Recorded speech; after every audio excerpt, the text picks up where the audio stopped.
Hello, everyone, and welcome to the Tomb. I'm your host, Tut, and today we have a special guest with us, my brother from another mother, the God himself, Caleb Davy. Pleasure to be here. It's an honor to have you on the Tomb. It's something that I've wanted to do for a very long time. I've always had an idea of doing like a podcast type of thing.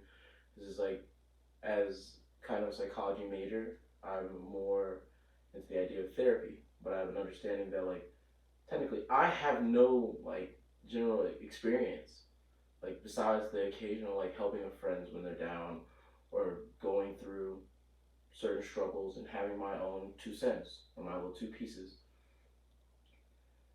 So for the main thing of this podcast is mainly just an understanding that like each question we have is mainly just to have something to help others and actually go through like what we experienced and give our 2 cents from our experiences. But I hope this is a long-standing podcast that could deal with mainly the things that plague us in society, mentally, emotionally, physically. You know the works. So the first topic that we're going over on this podcast is drumroll please. Pretty much adult years and college, real world, and leaving high school. So Caleb, first question going into. Yep. What marks a change during this stage of your life from teenage to adulthood? I think what marks the change, it's nothing really concrete or physical. I think uh, you kind of mark the change, and by you I mean your mentality. Um, some people, some people peak after high school, or peaking as it's called. Some people, have their glow up, right? I think what uh, facilitates that is the mentality, right? The realization that you aren't in high school anymore, that you are moving on to bigger and better things. Some people have that, epiphany. Some people don't. Some people it takes a bit longer to have that mental change. I mean, for me, in my experience, um, the teenage years and the adult years just kind of blend together for me sometimes because um, college is really just high school with bigger responsibilities, right? Instead of going to the next grade level, you're, going out into the world finding a job, right? The graduation um, in college compared to high school is far bigger, right? Well, it depends on the person, but when people graduate college, it is quite the spectacle because this the event of graduating college, um, it signifies that you have you are now in the real world, so to speak. And I put that in quotes because um, the world of college and the world of the workforce is just so different. And I think, and they're so vast, right? When you experience in college and the world. But yeah, I think the what signifies the change is the mentality of the individual, right? Just the realization that you aren't really a kid anymore. So yeah, that's how I would go about that question. I can definitely understand that as a college student as well, being so that I quite literally had to sit down. I think it was probably the end of my year at the Naval County Prep School. I literally sat down and was like saying like, oh my god, like there's a chance that I might not be able to go to school. There's a chance that I might not be following the dream that I wanted to go to. At first, when I went into my freshman year of high school, I had this dream that I was going to become a military officer. I didn't believe that I could become it, but it's like it's something that I wanted more than anything, which is a really hard thing to talk about sometimes. Because like you could want something you could want something all your life, and you want this more than anything. But do you truly believe that you can get it? I am someone that now believes that I can get it, but now I'm in the situation once again where there's a chance that I might not be able to be a military officer. unless I go to OCS, which is okay. I'm fully willing to go. This is like I want to become an officer, but I do have an understanding that like being shut down twice on a route to success is something you're gonna have to get used to. As an adult, during my time period at least, I've had to come to terms with the fact that failure is something that's truly inevitable. You will fail at some point. There's no way in life that you'll just be outright success, success, success all the way around. There's gonna be a setback sometimes, and knowing those setbacks and being able to embrace and understand those setbacks is something that I had to learn a little bit later than most, because it's like I was put in a situation by myself that I was kind of in a world where it was like I can only go up from here. Considering that I didn't have the job, I didn't have the work life experience, I didn't have the go getter mentality, or at least I did. I believe so, at least. Because if I didn't have a go getter mentality, we wouldn't be here now. I wouldn't be saying this stuff on the pod with us. I wouldn't be as comfortable being able to talk to you guys, I guess. But Caleb, big question that I literally just thought about. Shoot. Pew pew. So, do you think it's the same for people that just go straight into the workforce after high school? Um, I think, like I said, at some point the transition does happen, and I think with that is the realization. People do realize at some point that they aren't in that people do realize at some point that things do change, right? Um, I think it depends, right, on what job they're going into, right? If you're starting small, working at an internship, then yeah, I mean, I guess they would look at it similarly or differently. But I really can't say because I'm not in that position. All I can really say to that is, it depends on the person and it depends on the job. And but regardless of the person or job, the transition or the realization of the transition does come at some point. Mm-hmm. That's that's some powerful stuff. I'm not gonna lie. Good lord. So what drives you to like become like what you want to become? Like I know that you went to Mason becoming dreaming that you can become a writer, an author, an editor, that top guy.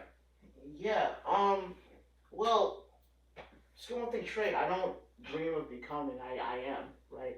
The only thing I can really hope of becoming is better of what I'm already doing to perfect my craft. And I think what keeps me going is just I have a vision, right? I have this vision, vivid dream from time to time.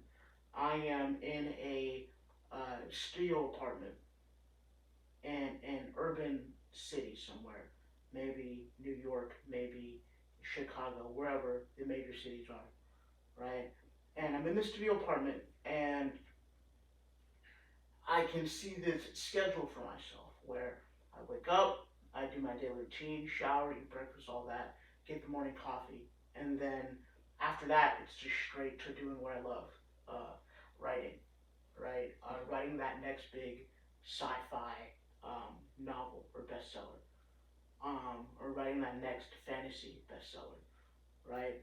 And I just imagine myself, despite my age, just having that same um, childlike passion, that fire that kept me writing in the first place, right? And the important thing I tell myself, I don't do it for the praise. I don't do it for, the potential fame I can get from it, right? I don't write for other people. I write for myself because I enjoy it. Um, and yeah, I think what also drives me is just the new ideas that not necessarily haven't been thought of yet because this day and age nothing is really original anymore. But just my take on what may have already been established, right? Obviously, you have your different tropes out there. You have your different character types, different character archetypes, different story arcs. But I guess the joy is how one individual, that individual being me in this case, is able to spin that narrative, to change that narrative, to um, maybe set a new high bar for you know people in the writer industry, right? So I'd say that, right? So the dream, basically, the vision of me just being in that apartment, doing what I love, from 9 to 5, and then just truly being myself and love love what I'm doing and doing what I love. And I think one day, as long as I keep at it, as long as I keep writing day after day, I will get there. And yeah, it all starts now. If to anyone out there who has a big dream, want to be an athlete, want to be a lawyer, doctor, whatever, you can do it. It's just you can really start today, right? Uh, if you want to be a doctor, go ahead and apply for that medical internship at the hospital. And yeah, no, there are steps you can take today to, you know, achieve your bigger dreams. But yeah, that um, that's the main thing that keeps me going. That vision. Something that kind of just came up to me, and from my experience, Mm-hmm. is even with all the setbacks in mind, isn't there a feeling of just like, isn't there like a feeling of like wanting to quit? Is there any days where you're just like, did I make the right decision? Oh yeah, I mean that is what we like to call burnout, right? I think that's part of the whole burnout process. There are gonna be hard days, right? There are gonna be days where you just don't feel like what you're doing is enough, right? I have those days certainly where I just feel like sometimes I'm just not a good writer, and what I'm doing is just all for nothing because I feel like I don't have anything really published right now except for one thing, right? And it just in I honestly, when I get into those days, right, it's usually because of other people or other ideas get into my head, right? Or I watch a video essay critiquing the blockbuster show, and they're pointing out all its flaws, and it says good writers don't do this, and then I start thinking about it. Am I doing this? Am I making that mistake that this YouTuber told me not to make?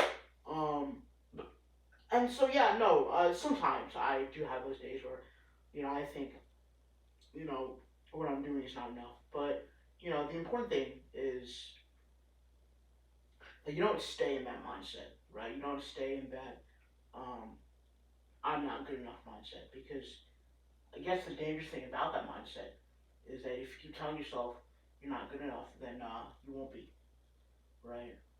If you tell yourself you're not good enough, then you won't be, right? If you tell yourself I'm not good enough, then you're not, right? If you tell yourself I won't make it, then you won't. Um, and I'm not saying that you can't beat down some days. I think the important thing is that you allow yourself to just feel those feelings. Allow yourself to feel that imposter syndrome, acknowledge that imposter syndrome, and say, hey, is this really the reality, or is this what I'm telling myself at the moment? Um, but yeah, no, I do have hard days. Um, yeah, no, everyone has hard days, right? What about you? What are your hard days when it comes to what you want to do? Shoot, there are endless hard days. I swear. Mainly those days when it's like I feel as though I'm doing 10,000 pounds of paperwork and I don't see that there's an end. Something that I've had to come to terms with, especially during the trainings, like during the summer trainings and stuff like that, is there's going to be an end at some point. Right. For people that are going into these summer trainings for Navy, Army, Coast Guard, salute to you. Same thing with people that are enlisting, people that are going to officer programs, salute to you. Big time. I have mad respect for all of you. Anyone in the service, anyone in the three-letter agencies, much respect to all of you. Something that I I've had to come to terms with is that there is going to be an end. Whether you make it to that end or not is up to you and your diligence and how much you can believe that you can make it. Yes, there will be setbacks like injuries, homesickness, and stuff like that. I literally had a training, like, I think this past summer before this one. I caught COVID, like, dead center of it. I was livid. I was livid because, like, mind you, I've been safe this whole time. Over the past 2 years, I was completely fine. No getting sick, no COVID. I was perfect. Peace, like, I literally, like, had been in a hospital for like 3 days with a friend of mine to try to make sure they were all right, and I didn't catch COVID. But the day I go to this camp, halfway through, I literally almost pass out while on the line. I thought it was just exhaustion, which I'm used to. But when I hit the ground, I realized, oh snap, this is not just exhaustion. Like, I can't get up. Like, I don't feel good. I'm a big advocate for you can push through anything with just mental fortitude. But that was a setback that I was not expecting. And that happens. It happens a lot. You're gonna have those moments where you're gonna have setbacks that you cannot control, or even just sit upon and be like, yeah, no, I can overstep this, or I can run through this like a brick wall. But those days happen, and as my man Caleb said, you just gotta try hard to push through it. Something that's not really discussed, like, is that you have to be willing to not only push through it, but if you can't push through it alone, you gotta get help. This is not just a physical thing of getting help. Mentally, emotionally, you need to talk to somebody. There's never a time where, as an adult, as a child, as a teenager, as an old person, I'm not putting an age on that out of respect for everyone, but there's gonna be a point where the setbacks just become a little bit too much to bear.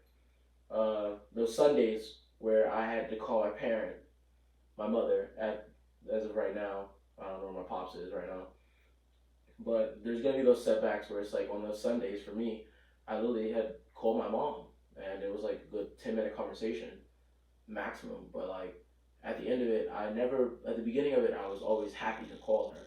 But at the end of it, I would cry because I'm understanding that, like, that feeling of safetiness or that feeling of I'm getting the help I need was leaving, and that's okay too. But we can talk about that another time. Mm-hmm. Everything that you do up to this point and everything going forward, believe it is just a step on your path. As I've said probably a million times before on this episode, those setbacks are just setbacks. You can push through it. You have to be willing to get the help if you are having a little bit more harder time. There's no amount of different types of experiences that I could tell you to tell you otherwise. You will have those days where you're hurting. You will have those days when you're a little bit more sad. You will have those days where you're feeling absolutely amazing. You could quite literally punch a hole through steel. But you just gotta get help. And pretty much just say hi to your loved ones. That was very emotional, but that was clearly off the dome. What's the name? So Caleb Davey, Mm-hmm. as I said, it's an honor to have you on the pod. Pleasure to be here. You have, as you said before, you have a book published. Not a book. Not a book. I just have a small segment of the story published in my university sci-fi magazine. The series is called Canon. The story itself is called The Forever Chronicles. Mm-hmm. And I'll be working on that come July. I'm working on something else right now. But yeah, that's where work is at right now. Um, it is on the Forge website attached to our university website, but I think it's its own website, so it might be it's its own website. So um, yeah, that's where that is, and yeah, that's where I'm at right now. So Bet that. As I'm pretty sure every other podcast in the universe says, go check that out. He's him with the rank. I'm not gonna lie to you. This man is my motivation for a lot of my books and my essays at school. But uh, so as I said before, this is something that I want to be a long-standing thing. This is not a one-off thing. This is not a two-off thing. I want this to be something that I can do for a very long time. Something that I can always come back to, and that everyone can come back to. Not just listening, but being a part of. In the comment section, or even just write me a letter. I want questions. I want topics. I want energy. I want enough about what I want. We need, as a collective, to be able to have conversations that we can talk about, not just by my perspective, but about your perspective. I would love to hear your stories. I would love to hear your emotions, your experiences. I'd love to hear it all. also, I think it's worth saying that in no way does this podcast, despite everything we try to do, talking about mental health, and although we may try to help people through mental health issues and crises, this does not take the place of genuine, legitimate therapy. If you are struggling with something, we do recommend that you go do get some help, professional help, and to help you better push through those challenges, whatever they may be. Get help. I want you to get help. Yeah, no, it is a please, seriously, get help. If you're struggling. And as I said before, welcome to the Zoom. Love you all.